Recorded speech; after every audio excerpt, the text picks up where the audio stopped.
میں ایک مکمل اور حسین لڑکی تھی۔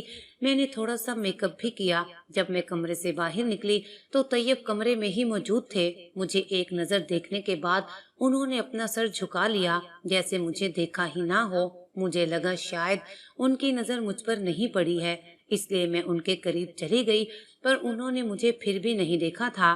شاید ان کا کام مکمل ہو چکا تھا۔ انہوں نے لیپ ٹاپ ایک طرف رکھا اور واش روم چلے گئے۔ میں ان کے انتظار میں بستر پر بیٹھ گئی۔ میں نے کمرے میں موم بتیاں بھی جلا کر رکھی تھیں۔ طیب واش روم سے نکلے تو ایک نظر کمرے پر ڈالی اور اپنی جگہ پر لیٹ کر ایسے سو گئے جیسے کمرے میں ان کے علاوہ کوئی موجود ہی نہ ہو۔ میرے دل میں تو ایک آگ جل اٹھی تھی۔ مجھے سخت بے عزتی کا احساس ہو رہا تھا۔ میں تو شادی کے پہلے سال ہی ایک بچے کی ماں بننے کا خواب دیکھ رہی تھی۔ میری ساری رات کروٹیں بدلتے گزر گئی۔ ایسا لگتا تھا جیسے کسی نے مجھے جلتے انگاروں پر لٹا دیا ہے۔ آہستہ آہستہ میرا ضبط دم توڑ رہا تھا، آنکھوں سے آنسو بہنے لگے۔ سوچا نہیں تھا کہ میرا شوہر میری اتنی بے قدری کرے گا۔ 2-4 دن یوں ہی خاموشی سے نکل گئے۔ ہر رات طیب کا رویہ اتنا ہی سرد ہوتا، وہ میری کسی بھی بات کا جواب نہ دیتے۔ مجھے کسی طرح کی یہاں کوئی پریشانی نہیں تھی، پر مجھے شوہر کی جس محبت اور عزت کی ضرورت تھی وہ مجھے نہیں مل رہی تھی، اور میں اس بات کو اچھی طرح سمجھتی تھی کہ اس سب کا مطلب کیا ہے۔ ہماری شادی کو 1 ہفتہ گزر گیا تھا۔ ہمارے درمیان ابھی بھی بہت تکلف تھا۔ میرے دل میں کبھی کبھی یہ خیال آتا میں خود سے طیب کی طرف قدم پیشی کر دوں تو شاید ان کی سرد مہری ختم ہو جائے۔ پھر میں نے سوچا کہ اگر میں نے ایسا کیا تو طیب میری قدر نہیں کریں گے، یہی سمجھیں گے کہ میں بے شرم ہوں۔ پھر میں نے 1-2 دن اور انتظار کیا، مگر طیب کی سرد مہری کا پہاڑ نہ ٹوٹا۔ میں نے بھی سوچ لیا کہ اب کچھ بھی ہو جائے میں طیب سے بات کر کے رہوں گی کہ اگر ان کو یہ شادی نہیں قبول تھی تو وہ مجھے الگ کر دیں، اور اگر میں انہیں قبول ہوں تو پھر مجھے اپنا لیں۔ وہ لیپ ٹاپ پر کام کر رہے تھے۔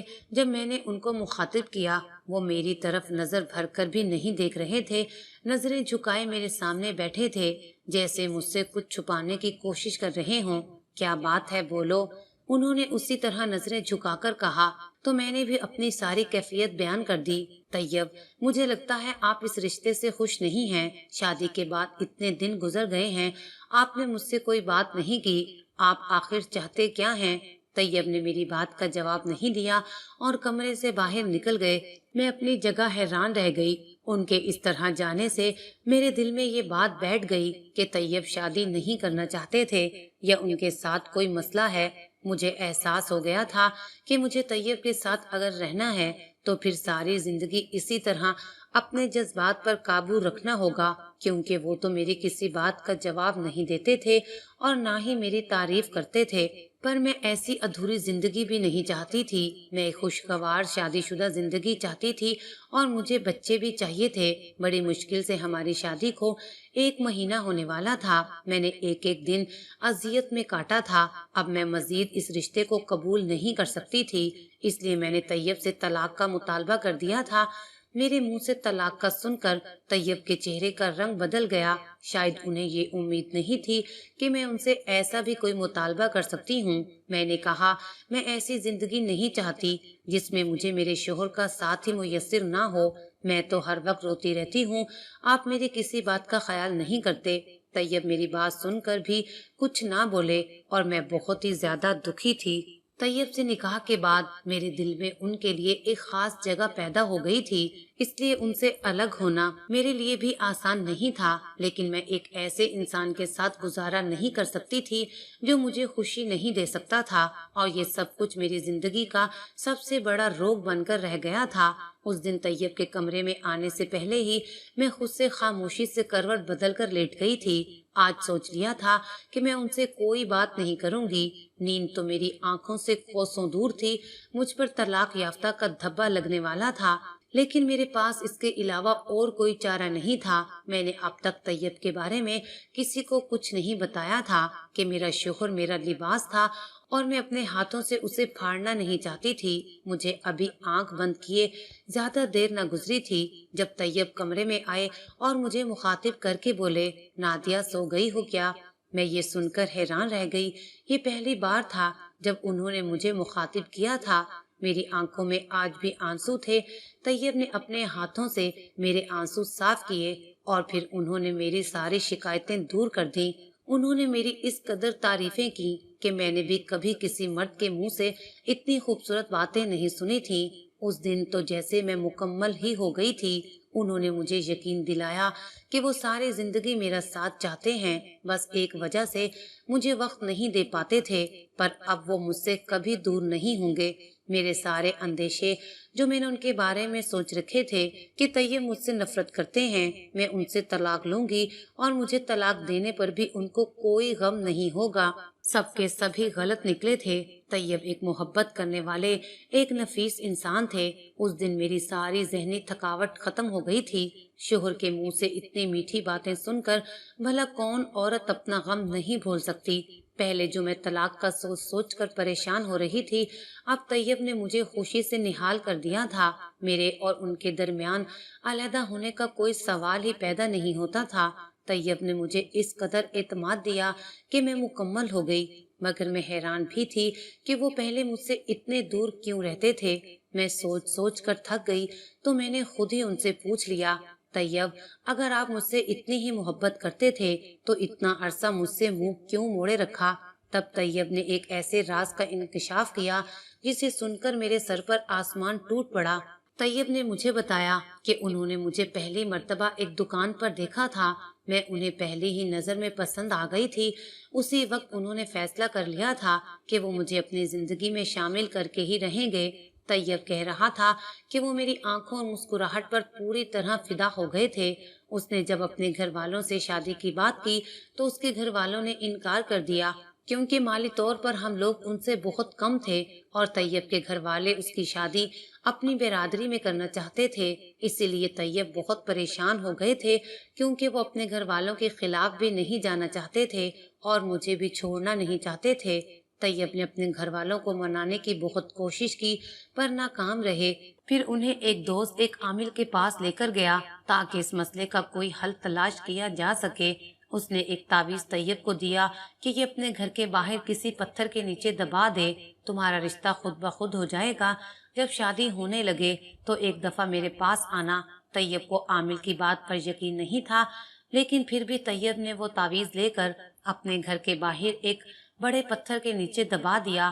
اگلے ہی دن ناشتے کی ٹیبل پر طیب کی ماں نے کہا کہ وہ ان کی پسند کی ہوئی لڑکی سے ایک دفعہ ملاقات کرنا چاہتی ہیں۔ اگر وہ لڑکی اس قابل ہوئی کہ ہمارے گھر کی بہو بن سکے تو ہم رشتہ پکا کر دیں گے۔ اپنی ماں کی بات سن کر وہ حیران رہ گئے کہ ایک ہی رات میں تعویذ نے اتنا اثر دکھایا تھا۔ ان کی ماں رشتے کے لیے تیار ہو گئی تھی۔ طیب کی ماں ہمارے گھر رشتہ لے کر آئیں تو ایک ہفتے کے اندر ہی ہم دونوں کا رشتہ پکا ہو گیا۔ طیب کو عامل پر پوری طرح یقین آ چکا تھا اور وہ بہت زیادہ خوش تھے کہ ان کی شادی اپنی پسند کی لڑکی سے ہو رہی ہے۔ جب شادی کے دن قریب آئے تو طیب ایک دفعہ پھر اس عامل کے پاس گئے تاکہ وہ جان سکیں کہ اس نے طیب کو دوبارہ کیوں بلوایا تھا، لیکن عامل نے جو کچھ طیب سے کہا وہ سن کر ان کے ہوش اڑ گئے۔ عامل بابا نے طیب سے کہا کہ انہیں 40 دن تک اپنی بیوی سے کسی بھی قسم کا تعلق قائم نہیں کرنا ہوگا، اس بارے میں اپنی بیوی کو بھی کچھ نہیں بتانا ہوگا۔ 40 دن سے پہلے اگر طیب اپنی بیوی سے کوئی تعلق قائم کریں گے تو ان کا رشتہ ٹوٹ جائے گا، اور 40 دن وہ عامل بابا ایک عمل کریں گے جس کے لیے انہوں نے طیب سے 1,00,000 روپے وصول کیے تھے۔ طیب مجھ سے بہت زیادہ محبت کرتے تھے، وہ کسی بھی صورت مجھے کھونا نہیں چاہتے تھے، اس لیے عامل کی بات پر عمل کرتے ہوئے انہوں نے مجھ سے پوری طرح دوری اختیار کی۔ شادی کی رات سے لے کر اب تک انہوں نے مجھ سے ٹھیک طرح سے بات بھی نہیں کی تھی، کیونکہ انہیں لگتا تھا کہ 40 دن کی بات ہے، اس کے بعد ہم دونوں ایک ہو جائیں گے۔ طیب کہہ رہے تھے کہ شادی کے روز میرے حسن کو دیکھ کر وہ میرے دیوانے ہو گئے تھے، وہ مجھ سے بات کرنا چاہتے تھے پر وہ بنا کچھ کہے کمرے سے چلے گئے تھے۔ بہت مشکل سے 3 دن گزر چکے تھے، اب 10 دن اور گزرنے تھے، لیکن جب میں نے ان سے طلاق کی بات کی تو وہ ہکا بکا رہ گئے۔ یہ تو ان کے وہم و گمان میں بھی نہیں تھا کہ میں ان سے اپنے راستے جدا کرنے کے بارے میں سوچوں گی۔ طیب نے بہت سوچا اور پھر اس کے بعد انہوں نے یہی مناسب سمجھا کہ وہ مجھے ہر بات بتا دیں۔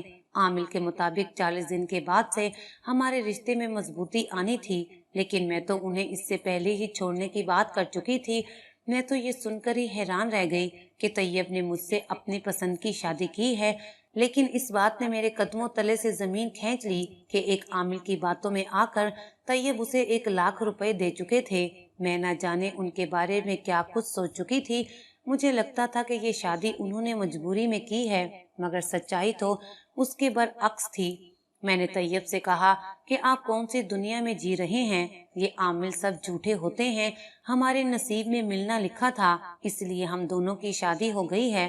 میں نے طیب سے کہا کہ اس عامل نے آپ کی کمزوری کو نشانہ بنا لیا ہے، آپ کسی قیمت میں مجھے کھونا نہیں چاہتے تھے، اس لیے اس نے آپ سے بہت آسانی سے 1,00,000 روپے بٹور لیے۔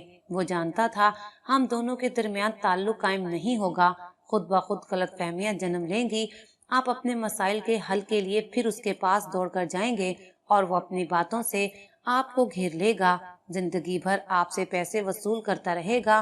طیب نے کہا تم بالکل ٹھیک کہہ رہی ہو، اگر تم مجھ سے طلاق کا مطالبہ کرنے کی بجائے لڑائی جھگڑا کرتی تو میں اس عامل کے پاس ضرور جاتا، لیکن جب مجھے احساس ہوا کہ تم اس بات کی وجہ سے مجھے چھوڑ کر جانا چاہتی ہو، تمہارے دل میں میرے لیے کوئی جگہ نہیں بن سکی، تو میں نے یہی سوچا کہ تمہیں ہر بات بتا دوں۔ میں نے طیب سے کہا کہ آپ اس بات کو لے کر بے فکر ہو جائیں، ہمارا رشتہ کبھی نہیں ٹوٹے گا، ہم ایک دوسرے کے حقوق کا خیال رکھیں گے تو رشتہ مضبوط ہوگا۔ میں نے طیب سے کہا کہ جو تعویذ آپ نے اپنے گھر کے باہر پتھر کے نیچے دبایا تھا وہاں سے نکال کر کسی پانی میں بہا دیں اور اس بات کو بھول جائیں کہ کبھی تعویذوں سے بھی کوئی کام ہوتا ہے، ہر کام اللہ تعالیٰ کے حکم سے ہوتا ہے، اس لیے آپ کو کبھی بھی زندگی میں کچھ مانگنا ہو تو اللہ تعالیٰ سے مانگیے، سچے دل سے مانگی ہوئی دعا اللہ تعالیٰ کبھی رد نہیں کرتا، اور جو ہمارے نصیب میں ہوتا ہے وہ ہمیں مل کر رہتا ہے۔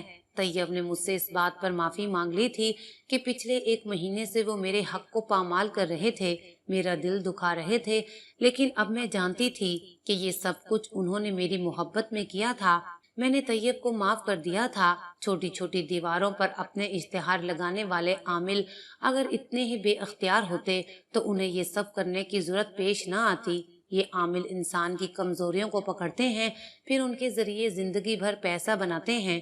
اگر میں بھی اتنا سخت فیصلہ نہ کرتی تو شاید طیب ساری زندگی اس عامل کے آستانے کے چکر ہی کاٹتے رہ جاتے۔ آج سے میں نے اور طیب نے ایک بہترین شادی شدہ زندگی کا آغاز کیا تھا۔ جلد ہی اللہ تعالیٰ نے میری اولاد سے جھولی بھر دی تھی، ہمارے گھر خوشیوں نے ڈیرے ڈال لیے تھے۔